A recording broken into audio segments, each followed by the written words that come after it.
What are inline functions? Inline function, let us understand inline function.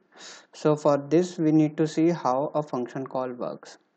Okay, for example, I'm creating, let me show an example without any class. I'm not using any class, I'm creating simple main function. Suppose void add, and then I'm writing int x and int y. Okay, and then I will create a variable int sum equals to x plus y cout sum. This is what I will do. Okay, int main, this is my main function.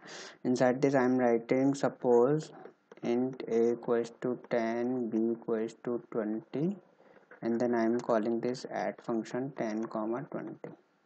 Then suppose I am taking int a equals to 5, b equals to 5, and then I am calling add 5 a comma b. Okay, so what I am doing is I am simply creating a function. This is my simple code, there is no class. I am giving an example of an inline function without any class. This is my main function and this is my add function. Now inside, when your program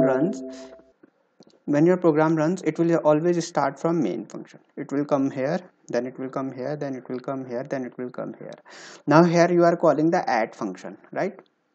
So always imagine that this is a separate function and this is a separate function. Okay, so always imagine that they are different. Okay, they are same part of same code, but always imagine they are in different memory location. So when you call this function, here I am calling this function, what happens, your program is start from here, then it will come here, then it will come here, then it will come here. Now when you call this function, your program will jump means your program will move here. This is called jump. Whenever you call a function, your program will jump, and after that it will come here, and then it will come here, then it will add these two numbers and it will print the sum. The value of these 10 and 20 will be passed to x and y, then these x, y and y will be added and it will be printed. Okay, then your program will come here, and now the function finished here. Okay, the function is over here. Now your function, when your function finishes, okay, when your function finishes, the program will return, your program will return to the same point, return. Okay, now your program will come to next line, and then next line. Again same thing will repeat. When your program comes to this function call, it will jump from here, it will jump and it will come here, and again same thing will be repeated. Now the value of a and b is 5 and 5. Earlier the value of a and b is 10 and 20, right? So here sum will be printed, and when your function finishes here, your program will return. Okay, it will jump and then it will return. So always remember that during a function call, this is called as function call, your program will jump and then it will return back, and then again when you are calling that function, your program will jump and then it will call. Now why I am telling you this jump and return, because suppose this is your memory location, for this is your main function and this is the memory location. Now when you are calling this function has no memory. Okay, the memory will be created for this function only when it is called. So when you are calling this function, a new memory will be created for add. Okay, inside this memory, add function will run, it will print the sum, and then when this function returns, this memory will be destroyed. Okay, when your function when this add function is called first time, it will jump, memory will be created, then memory will be destroyed and it will return back. Again you are calling the add function. Okay, here again you are calling the add function second time, so again second time your memory will be created. Okay, so memory will be created only when that function is called. When that function returns, the memory will be destroyed. So when this function returns, it will be destroyed. Okay, so this is how a function call works. This is very basic thing and you should know about this. Okay, this is how function call works, and this is called function call and jump and return. Okay, you have to remember these things: function call, jump and return. Okay, now what happens, there is an overhead during this function call. Overhead means time. Okay, time is wasted.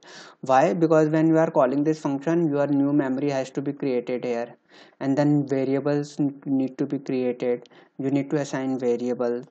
Okay, so there are several things, like you have to create memory, create stack memory, it is called stack memory. Then we have to save the process state, there is a thing called process state. Okay, then you have to create variables. So all these tasks need to be performed whenever your function call is made. So due to these tasks, there is an overhead. Overhead means time is wasted. Okay, so time is wasted during this function call. Again, when you call this function, there is an overhead. Now there is a way to reduce this overhead. Okay, whenever you call a function, there is a way using inline function. So now let us see what are inline functions. Okay, now inline function means that you are using inline keyword. Whenever you are using that function, void inline add.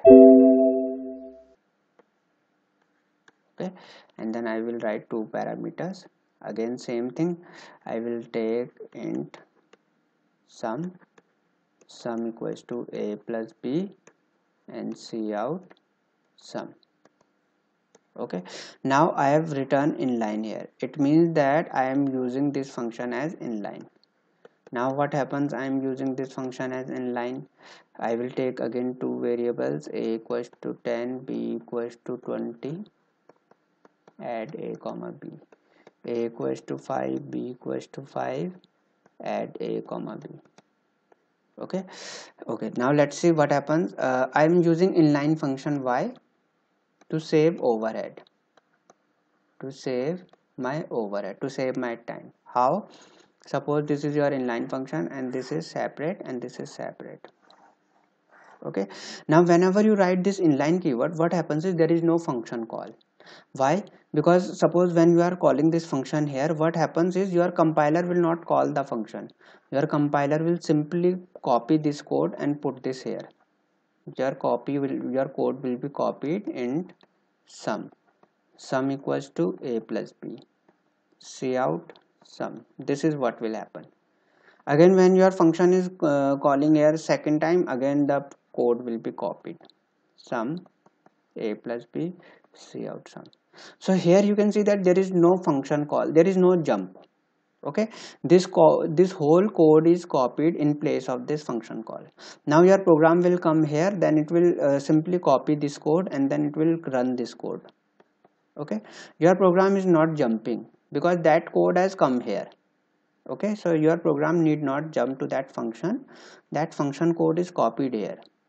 Okay, so this is how inline function will work. And because there is no jump, this is called expand. There is a technical term, expand. Okay, expand means copy paste.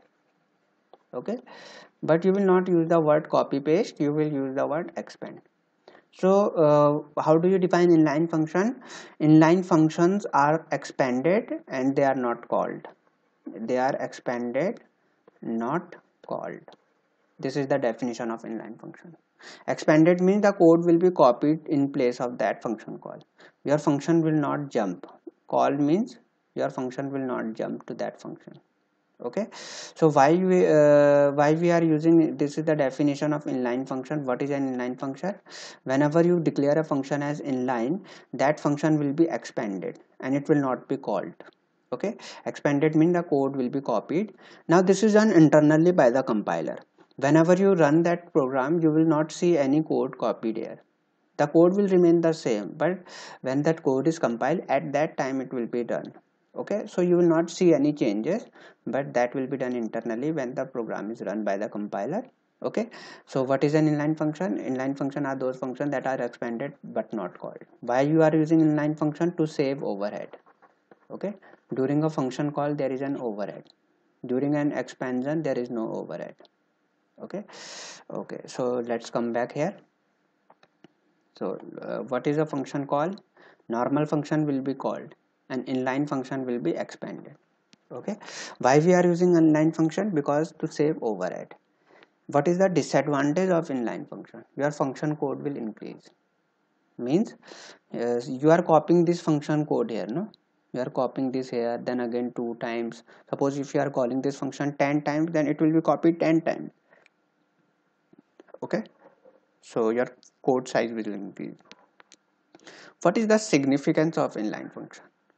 Okay, so always remember, inline functions are not very significant, and it is only a request to compiler. It is not a command. It means your compiler can ignore it.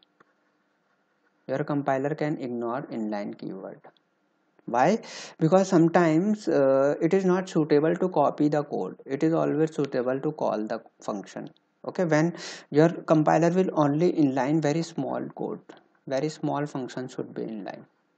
You should not inline very large function, because it will have effect on that code. It will affect that code. Okay, so it is very important to remember that significance of inline function is very less, and it is only a request to compiler. It is not a command. Compiler can ignore it, and you should always inline small functions. Now let us see some examples of using inline functions. First is normal function using inline keyword. We have already seen. This is, we are inlining a normal function, there is no class. Now second example, we need to inline a function inside class. Okay, now let us see this example. I want to inline a function inside class. So this is my example 2. What I will do, same thing, I will create a student class, and then I will create my variables, private int roll number, marks 1, marks 2, then public. And what variables I will create? I will create functions void set int xyz, void add, and void get. Okay, these 3 functions I need to inline. So what I will do, I will simply write inline keyword here, inline keyword here, inline keyword here, inline keyword. Now all the 3 functions will be inline. Okay, so it's up to you how many functions you want to inline. It is not necessary to inline all the function. So what will happen if I inline this function? So let me show you an example. Suppose I set function, let me write set function void student set int xyz. Okay, roll number equals to x, m1 equals to y, m2 equals to z. This is how you write set function. Now inside main you will call this function. How you will call? Object 1 dot set 1, 10, 20. Okay, now if you have written inline here, then what will happen? This function will be copied here. This code will be copied when you call this function. Okay, I am copying calling this object 1 dot set, so here code will be copied. Same thing will happen. Okay, same thing will happen in normal function also your code was copied, in inline function also your code will be copied. This is for a class. Okay, so this is how you will create inline function for a class, and it's up to you how many function you want to inline, how many function you do not want to inline. You simply have to use inline keyword. Now let us come to the third part, inline a function inside class without using inline keyword. Okay, so this is important. Without using inline keyword, how can we inline? This is called automatic inline. Let me show you an example. Suppose if you are creating a class void student, and I want to inline, suppose I have written variable here, and let me directly come to the function. Suppose I want to inline this add set function, void set int x, int y, int z. I have created this set function. I want to inline this function without using any inline keyword. Okay, earlier I have seen I was using inline. Now if you define this function inside class, then it will be automatically inline. Suppose if I am writing, many of you must be doing this thing, that you define the function inside the class. Okay, because you do not want to write it again outside. You can do this. You can define this function inside the class. You have defined it here, defined inside class. Okay, so you can do this, and when you define a function inside a class, it will be automatically inline. Whether you write an inline keyword or not, you can write inline keyword here and define it. That it's the same thing. If you do not write inline keyword, it will be automatically inline. This is called automatic